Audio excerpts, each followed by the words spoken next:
Hello, world, and welcome to episode 2 of the Figure It Out Guy podcast. This one is going to be titled To Reopen or Not to Reopen? That is the question. I hope you like what I did there. I want to warn you, this episode may get a little bit political. I typically try to steer away from that as much as possible, but considering everything going on in the news and just all around the world right now, especially affecting folks who live in Texas like myself, I figured I would go ahead and talk about whether or not states should be reopening. Now, there's no way to dive into this without having to mention at least some politics, obviously. However, I am going to do my best to not be biased one way or the other and try and represent more than just one angle. So basically, what I'd like to do is just take a look at what's reopening, what the actual facts are of the reopening. I'll primarily be focusing on Texas, using that as the example. However, I would be very interested to see what all of you think about the state's reopening, whether this is a good idea, a bad idea, you don't know. I'll go ahead and go right out the gate and say that I have no idea if this is really a good or really a bad idea. It's hard to tell. No one's been through this before. You have certain sides saying, why would you even bother with this? It's just going to cause another spike in cases and kill a lot more people. And then you have the other side saying that as long as we practice everything the CDC is saying, social distancing, this, that, and the other, that why can't we just partially reopen things and get people back to work? I'm kind of going to dive into both and see what we can figure out there. But I just thought this would be a cool one to try and look strictly at facts, see what's going out there. I'm not going to overload you with opinions and political comments and those sorts of things, but I do think it is a good thing to know what's going on and at least try and have an idea of how this is going to affect you and everybody around you, as well as taking a look at all of the different viewpoints that are out there, at least as many as I can think of to get to, and hopefully make this somewhat entertaining, because it's obviously a very dark subject that's kind of hard to bring light to and make it, a little more lighthearted, but I will do my best. So with all of that being said, if you are very excited about this, please, to stop the coronavirus, don't forget to absolutely smash the like button that you see on your page right now, whether you're on YouTube, iTunes, SoundCloud, wherever else I have this posted. Please do that. It helps us out quite a bit. Just wanted to hit you with that to get things kicked off there. Got to do a little bit of self promotion and have no remorse about it. So without further ado, let's go ahead and get started. As most of you hopefully now know, the coronavirus has spread pretty much all throughout the United States, affecting every single state and just about every county in every single state. That being said, it's something that we've never truly dealt with before. One of the first things I'd like to just go ahead and throw out there as a fact is that this is not the 19th strand of coronavirus. There were not 19 strands before this one, and that's why they called it COVID-19. It is called COVID-19 because it was first discovered in 2019. So let's go ahead and get that out there now. So for anyone that's like, oh, Alex Jones says otherwise, that's why they named it COVID-19. That's not how that works. They're not like, oh, this is the 19th strand that the Democrats have made to try and bring down Trump, so we're going to call this one 19. That's not at all factual. This one is COVID-19 because it was discovered in 2019. Look at that. We're already learning. So first, what I'd like to go ahead and talk about is right now, Governor Greg Abbott in Texas went out and made a big speech and update yesterday, letting the Texan folks know that he has his plan to slowly reopen the Texas economy. And starting this Thursday, the home issued order, the stay-at-home order, if you will, is going to expire, and he is not planning on extending that out. So basically, starting Friday, May 1st of 2020, you in Texas can reopen movie theaters, malls, and restaurants primarily. Bars, gyms, those sorts of things are planned to be opened later on in the month. I believe it was May 18th. But basically, he has a few limitations on that, where he wants you to only go at 25% occupancy at most, and you have to follow social distancing guidelines. And I'm very confused about this one. So basically, he's allowed for a lot of businesses to reopen to, in effect, hopefully bring more money back into the economy, get people back to work, those sorts of things. But what I kind of am concerned about here, and what some actual business owners have said, is that it's too soon to reopen, whether that be because they're afraid of the virus coming back, or because their business legitimately will not function any better at 25% occupancy. They'll actually end up having more costs and liabilities as opposed to assets and profit. I mean, if you think about it, think about a restaurant that has to turn all their lights back on, get all the grills back going. They have all the utility bills, and then they have to pay for staff to come back in, where let's say they were doing even pickup and delivery now they're going to have to hire more staff and bring them back in to wait tables, clean tables, keep the shops clean, all that sort of stuff. And they're going to need more hands on deck to do that. Now, if they reopen, in theory, that's great. People are going to be coming in, and like, you're going to have the workers back. More people will have jobs in theory, but are more people going to go to that restaurant physically and go inside and sit down and end up paying enough money to where the restaurant can actually make money off having those people back? Now, if you're a small business owner, pretty much every decision you make is life or death for your business. If you decide, hey, I'm going to reopen at 25% occupancy, and then I can have a quarter of the people I normally would in here, and you crunch numbers, and you're like, okay, well, if everybody orders this, this, this, and this, we can pay to have, Shelly and Bob come back and wait tables, and then we can have, Mike come back and, bust the tables, all that sort of stuff. But also, not only that, let's say you can figure that out, and they're like, okay, I can make a little bit of profit still if I can do that. That's going to be totally dependent on people still coming in to the actual restaurant.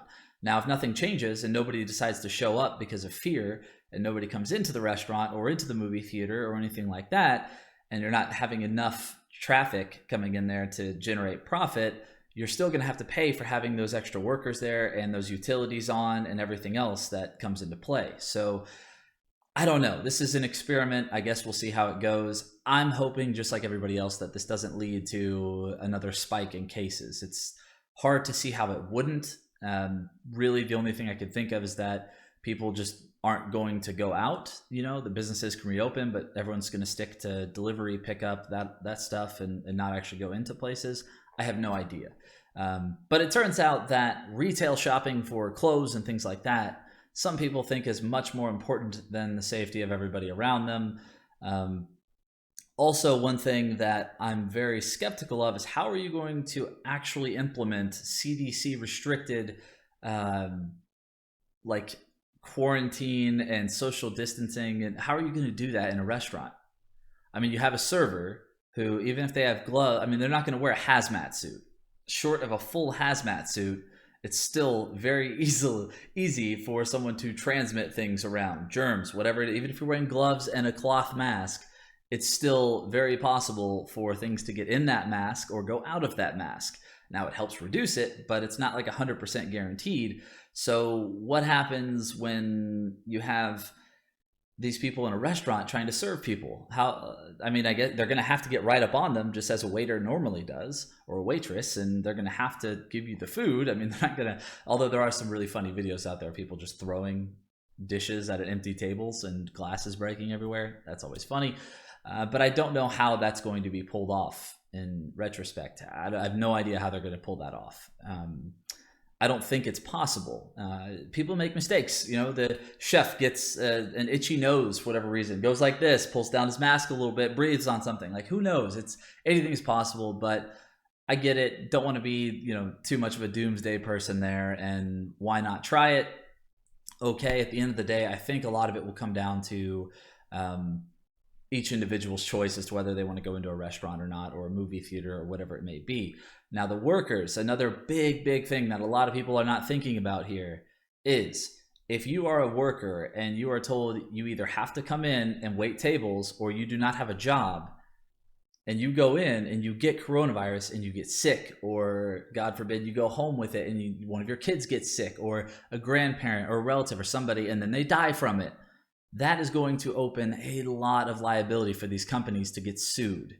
Now, I don't know how familiar everybody is with the law. I am not a trained lawyer. I'm not, a professional by any means, but I do know that if you are forced to go into work and you get sick because it's not safe enough in the working environment, and you get sick with something and it gets everybody sick, or somebody dies from it or anything like that, not only does that mean the employees have a viable suit there, but also customers that come in, if they get sick. I mean, think about food poisoning. If somebody accidentally gets food poisoning, they can sue you for that. Anything is possible. So that's where I've seen it mentioned maybe once in any news articles I've been through, to watch out for lawsuits, because this is going to open up a whole new door for lawsuits. It just is. The way that our laws are set up, and kind of the way things work, is that if that case were to happen, these companies could get sued and it could completely wreck the company. So a lot of the employers are thinking about that as well. So I don't know. We'll see how it goes. I'm hoping for the best, obviously. I want the economy to reopen. I want to go outside. I want to go to the parks. I want to go jump around, see people, get hammered at bars, all the good stuff. Everybody wants that.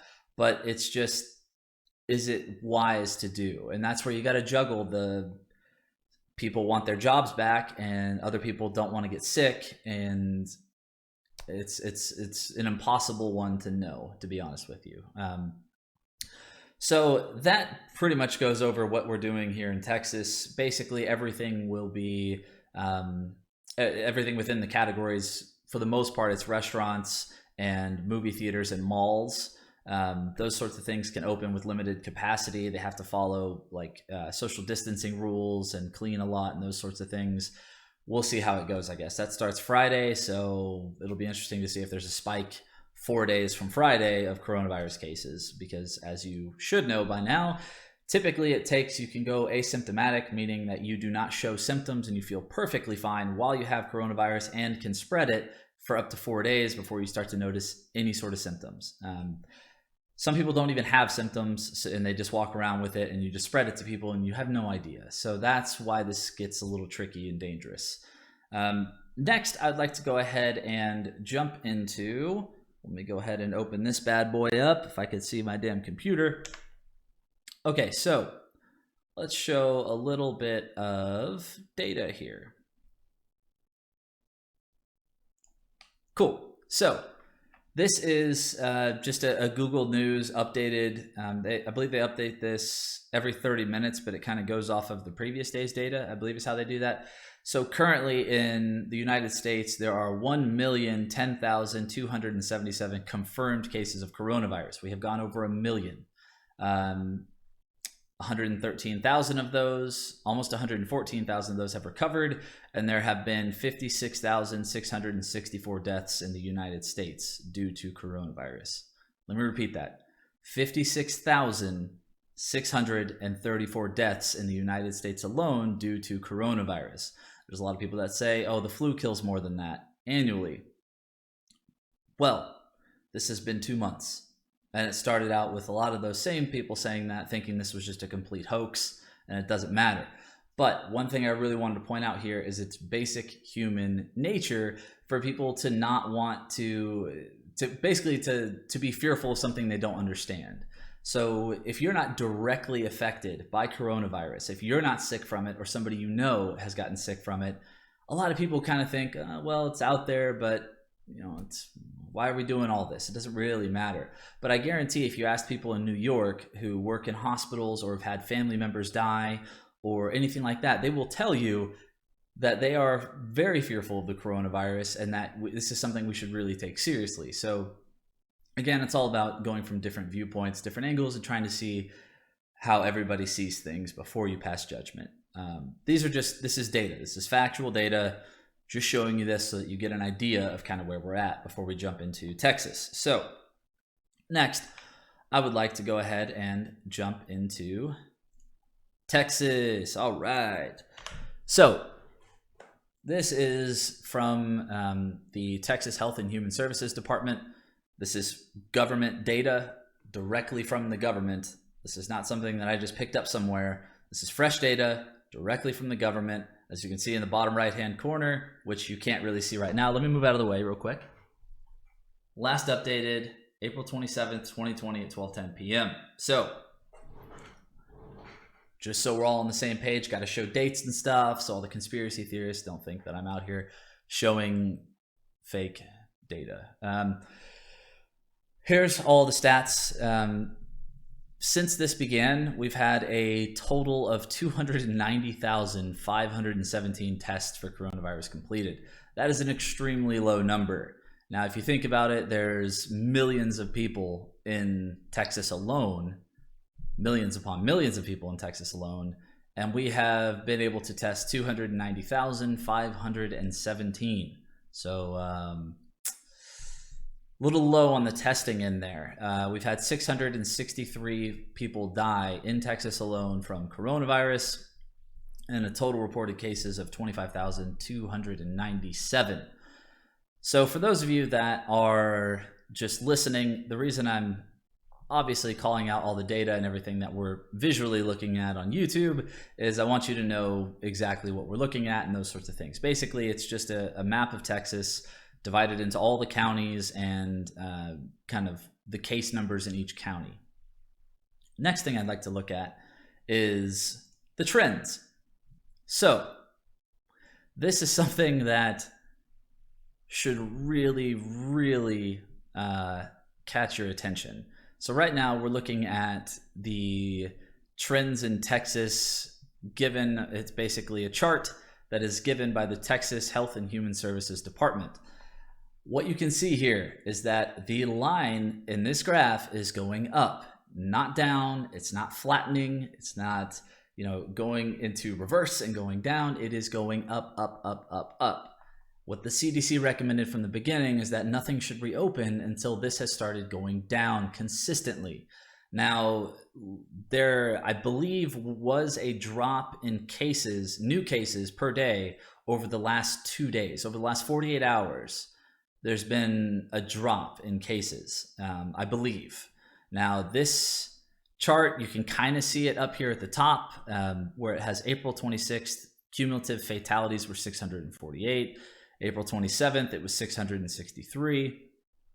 And then in terms of cumulative cases, it was 24,631, followed by today of 25,297.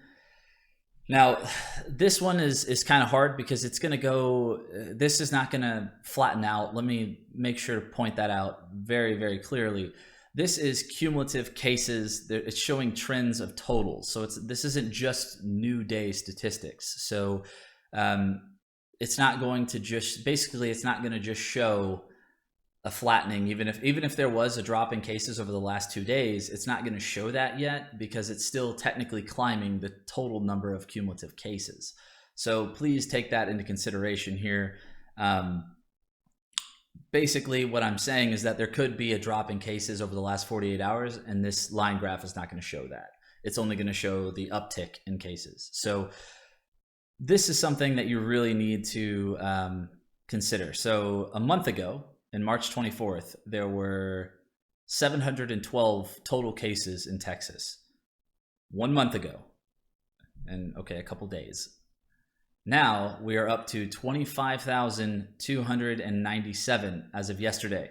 So obviously we've had a bit of a jump there. So this is why people who are on the stay home and don't reopen, and we need to basically stick with what we're doing until things start to decline, until there's enough testing, until we're working on a vaccine, whatever it may be. This is why they're saying that, because this is just a number that's consistently going up. So it's one of those things you really need to take into consideration when you're looking at this. But this is something that I really wanted to point out here because this is all data directly from the Texas state government. So it's kind of hard to fight that unless you're one of those people who's like, oh man, the government's been lying to us the whole damn time. It's all fake news. Everything's fake, even the government. If you're one of those, then this is obviously not going to make any difference to you. Also, doing this from home, you will get to occasionally hear my dog whine outside the door because she's ready for a walk. But I haven't taken her yet, so she is going to be a little bit antsy. So if you get that in the background, you're welcome. Please don't call PETA, all right? It's just my dog wants a walk, and I'm trying to do this and help you guys out. So please, no Sarah McLachlan in the arms of the angels right now. None of that. Let's just get through this. That's all we really need to do. So, long story short, looking at the data, it's hard to say that opening now is a smart move, just based off what the CDC has said. Also, one of the big things that I wanted to take into consideration after pointing out the actual data to you, the trends, what's being done, the facts, those sorts of things. The other thing I wanted to point out is one of the worst things you can do right now is just take one news article's headline at face value. There's constantly errors, there's constantly mistakes, and there's constantly bias in all of the news that you get. So please, one of the biggest things I'm seeing right now is somebody will see one headline that's like, Trump saving the nation. And then, the CNN headline of that exact same story will be like, Trump is restricting everything and hates immigrants. So, and people just see the headlines and like, oh, I can't believe Trump did this, or oh, hell yeah, Trump did that, or whatever it is. Please, for the love of God, or whatever you believe in, look at more than one source. It's just like we're going back to grade school, we're going back to college, whatever it is, you have to have multiple sources. You can't just look at one source and assume that it's all good. So that's why I showed a few different sources here. IE, I guess is the right way. I don't know why I'm doing that while I'm talking, but that's why we looked at data provided by Google and then compared that to data that was provided by the actual Texas state government and a few different sources. Even if the numbers are off by a little bit, they're both still showing the exact same projections and trends. So just keep that in mind. Here's an example of kind of what I'm talking about with the news articles. So I know it's super easy to go onto social media. Somebody's clicked on an article and it says something like, can't believe the Dems created this virus. That one is actually one of my favorites.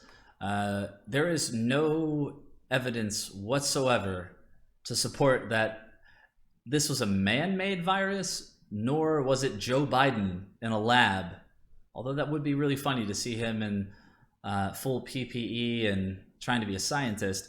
There's no evidence to support that he created this virus to stop Trump, or I don't even know how that makes sense, but that is something that's been thrown out on Facebook several times by folks that I would not have thought would post something like that. So there's things like that that are absolutely fake and should just be laughed at this point. That being said, it doesn't mean you should jump on there and tell this person they're an idiot. This is also where people make a lot of mistakes and why we can't freaking talk to each other, because everybody immediately jumps down somebody else's throat about whatever it is rather than being able to have a discussion about it. So here's an example of an article that was put up today that I wanted to show you that I think does a great job of describing what I'm talking about. So basically, Attorney General Barr, in a press release yesterday, harped on the gist being he wanted to keep an eye on the stay-at-home orders and make sure that nobody's abusing them or abusing your constitutional rights or anything like that. So that was the gist, is he's going to clamp down on this and make sure that there's no rights being abused or constitutional amendments or anything like that that's being thrown out the window due to what the states are doing. So that being said, I was interested to see what Fox News would say about this and compare that to what CNN had to say. So surprisingly, the headlines are very similar. It's not too far off from each other. There's really not anything too biased in the headline itself. So Fox News says, Barr tells federal prosecutors to, quote, be on the lookout for overly restrictive coronavirus shutdown orders. This is written by Ron Blitzer of Fox News. However, where it starts to differ a bit is what the actual story reads like. They use some of the same quotes and deliver them in totally different ways. So, Fox News, if you watch the video version of this story, it shows pictures of Attorney General Barr where he is very stoic and he looks like he is patriotic and defending and, you know, looking out for Americans and powerful. Whereas CNN's version of this shows pictures like this, where now if you're watching, you see Attorney General Barr looking sad and looking down as if he doesn't know what's going on or he's sad. It's very interesting. So these are subtle, these are what we call nuance. This is very subtle, subliminal, if you will, except I'm obviously consciously noticing it, so who knows. Again, the headline not too far off here. I don't care about John Grisham's book, man. I'm trying to read the headline here. The CNN headline is Attorney General William Barr tells prosecutors to be on watch for, quote, overbearing coronavirus measures. This is written by David Shortell of CNN. But it starts out with a picture of William Barr just looking like he does not know what's going on and he's very sad. So that sets the tone, right? So you've got Fox News basically making you look, and the first things you see are like powerful images, like Barr's got our back. And then you look at CNN where it's like, Barr's a sad little man who can't figure it out. So this is just small things, but it starts, and this is how the emotional part of this is where it starts.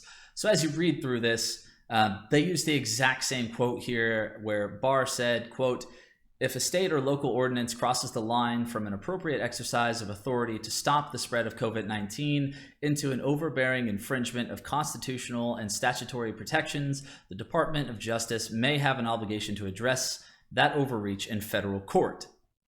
This was used in the exact same way, the exact same quote, word for word, in the Fox News article, which those of you on YouTube can see right here. So this is where it gets interesting. If you read through these articles, and of course Tiger King made his way on here. If you read through the articles, the Fox News one kind of reads as Barr is fighting for Americans. He's patriotic. He's making sure the state governments don't overstep their boundaries and infringe on your constitutional rights. And then also throwing in some fear of like the state governments might be out to get you and Barr's here to protect you. Now, what's really funny about that is Fox News, I think everybody would agree on this, is traditionally very conservative news. I should put some quotes over that, news. But Fox News is typically very conservative, very, as you would say, to the right. And what's very interesting about this is they almost paint the picture of the federal government should have more power and the state government should have less. That's what's very interesting about this, because generally speaking, the conservative standpoint is the exact opposite, where it's hands-off federal government. You guys shouldn't be involved in any of our own personal decisions or our businesses or our state decisions or anything like that. But then it kind of jumps that way. And then if you switch over to the CNN version, it's very interesting because this one reads a little bit differently. This one reads as focusing on more of like religious freedom and just how Barr is doing all these things like deputizing folks to help keep everybody in line, and how it seems like it might be a little bit of an overreach and an overextension, and it just, they read differently. It's the same story, they just read entirely differently. You'll come away with two completely different takes this way. I know I'm kind of dragging on here a bit, but I really wanted to point this out because a lot of people, including myself, will see one headline and a lot of times not even click into the article to read it. But even if you do, that's it. You read that one and then you're pissed off or we're upset or super excited or whatever it is about that one article, but you don't actually look into anything else. So please, if you want to figure out how to get through this without losing your damn mind, use multiple sources and just confirm the stuff that you're reading before you jump the gun and get down somebody's throat about whatever it may be. Let's see, I had a couple of notes here. So I think I covered the opening pretty well. A lot of what folks will see from both sides of the argument there. let's see. Was there anything else that I wanted to do here? Yes, sorry. There's one gigantic elephant in the room that I did not address yet, and that is the White House and our Commander in Chief, Donald J. Trump. Uh, I'll be very careful here. If I had to guess, I would assume a lot of the folks that listen to this probably are not super happy about Donald J. Trump being in the White House. But I would also assume there are a few folks that are very happy about Donald J. Trump being in the White House. So let me step lightly here. Facts. There has been a lot of mixed messaging from the White House to the state governments to the people. And there's not really a better example of this other than the recent example, which is Donald J. Trump, our president and commander in chief, told the governments that they should abide by, or told the state governments to abide by the CDC guidelines and the plan that he rolled out, meaning that we should not be reopening just yet. But before that, he also was complimenting the protests going on, saying things like liberate and liberate Michigan and all these things that would lead you to believe that he wants things to reopen right away and that we're being infringed upon and that we really need to take back control of our state governments. And it leads down a very interesting path there. But then following that with, here's my guidelines, don't reopen yet. And then the Atlanta governor reopened Georgia, or sorry, not the Atlanta governor, but he is in Atlanta. The Georgia governor reopened Georgia and a lot of parts of it, and then was immediately scolded by Donald Trump for doing such. Now, I'm confused by that. I imagine the governor of Georgia is very confused by that. The American people are probably confused by that. I don't really understand what we're supposed to do. If I was a governor, I'd be like, I don't know what are we supposed to do here? I have no idea. Is it good? Is it bad? Open? Reopen? No. Okay. It's very tough to know what to do right now if you are a governor of a state. This is one thing that has been heavily criticized about the White House and this administration, is that the news has not been very straightforward. There's not a very straightforward plan. Things keep going back and forth and jumping around and contradicting each other. I'm trying to think of how to shed this in a good light. There are a lot of supporters of our president that are very happy about the reopening, but don't reopen. I don't know how to do. They're very happy when he said liberate, because America. But then they were not very happy with the don't open, but they want to reopen. And I don't know, man. I'm confused. I don't know how I could support him right now either. It's like, you're like, oh yeah, let's do it. Liberate, fight for our rights. Oh, he said don't do. Oh, yeah, don't open. That's irresponsible. Damn Democrats. I'm not really sure how to spend that one. I'm sorry. Basically, at the very least, it's been confusing to follow along with what we're supposed to be doing in terms of directions given by the White House in this administration. It's been extremely difficult to know what is right and what is wrong and what we're supposed to do and what the plan is. And do masks work? Do they not work? Should we be injecting disinfectants? Should I be mainlining Lysol right now? Should I not? Should I be doing fake tans? Should I not? Should I cut open my skin and do fake tans? Should I not? It's very confusing, and I'm not really sure what that is. Now, on the whole disinfecting thing, let me point out that I'm sure a ton of Trump supporters would say that this was taken out of context. He's simply talking about trying to find a way to disinfect the body, and that he wasn't literally meaning go home and snort Lysol. Either way, might have been something that was a little premature to say out loud, but this is Donald Trump. He's both loved and hated for the fact that he has zero filter and just says whatever comes into his mind, whether it be right, wrong, whatever it is. That's been a big issue here. But the last thing that I want to leave you on is each other. So social media is, at this point, I think, so much more of a hindrance and a problem for us rather than helping at all.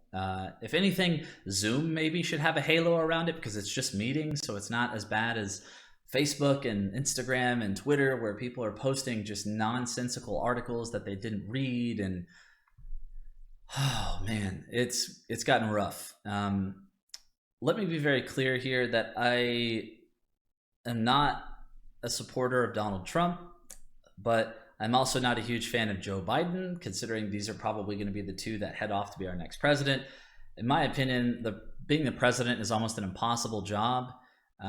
But one thing I always found very interesting about Donald Trump being in the White House, okay, first, he would be absolutely hilarious if this was like a TV show. This would be a #1 record-breaking everything, most views, exactly what Donald Trump would like show. The problem is it's the president and it has real effects on the entire world.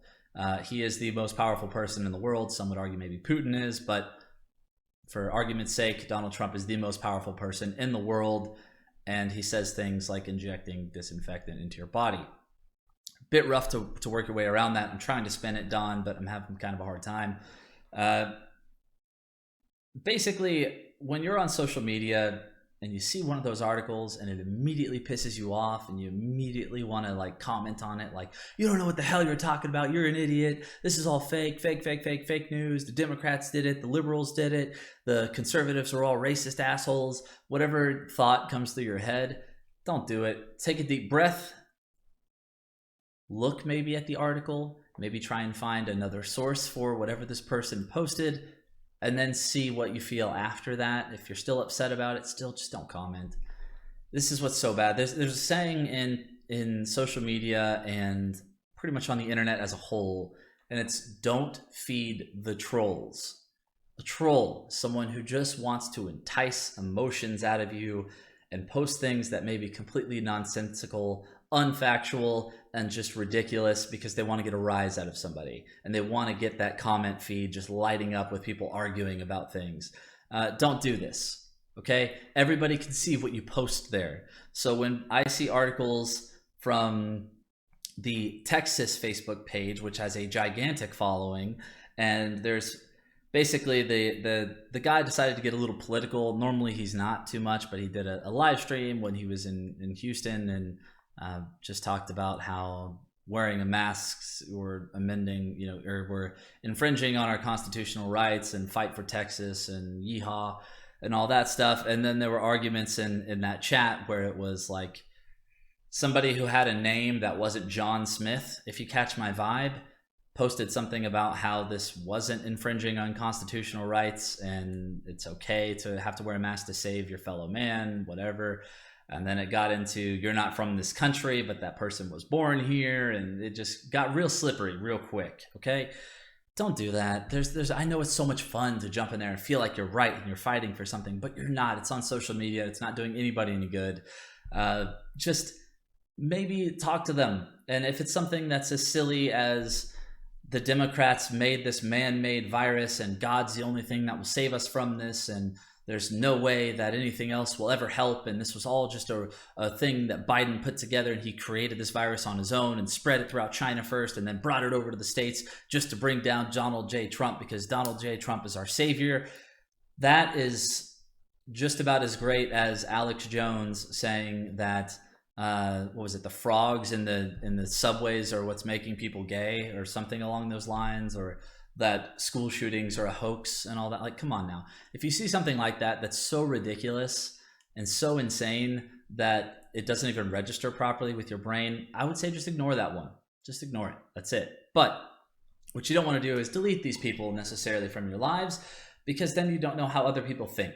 That's one thing that I have learned a lot about with social media, is how people that I went to high school with or college or added on there, or they used to be really close friends and not so much anymore, you get an idea of where their head is at now. And that's kind of the best way. If you're trying to improve something, you kind of need to know how everybody thinks, not just yourself or those in your band camp. So just spread more love, people. That's all I'm saying. Every article and every Facebook post doesn't have to be commented on. And before you post the Facebook post, read what you're about to say.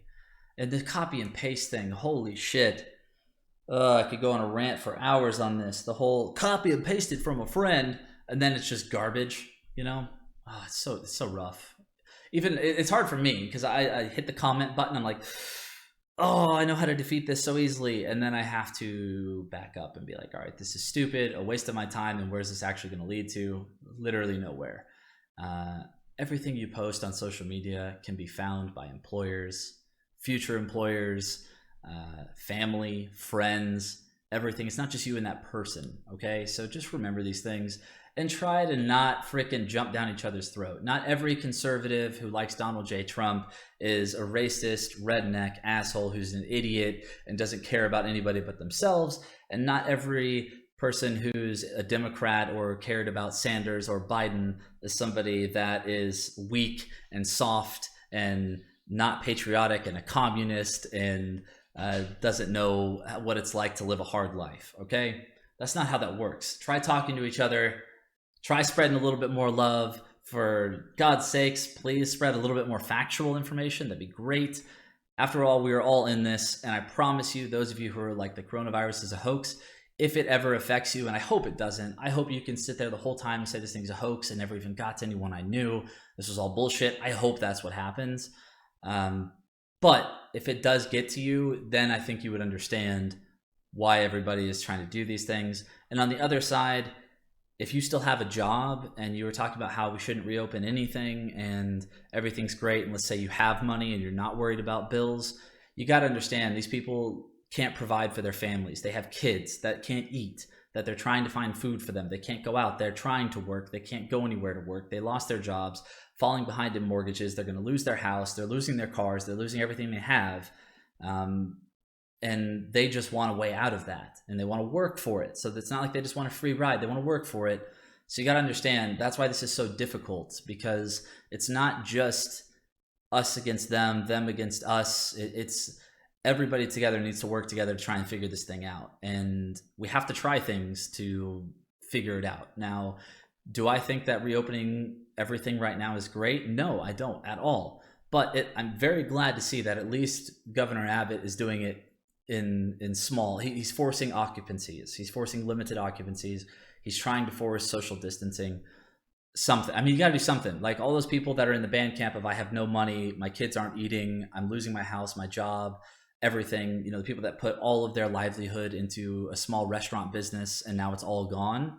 Those people are in desperate need of help. And getting them a $1,200 check once is not getting them out of that. So I understand why they want to just anything to help them out of that. Reopen something. Let me go try and find something. Give me hope.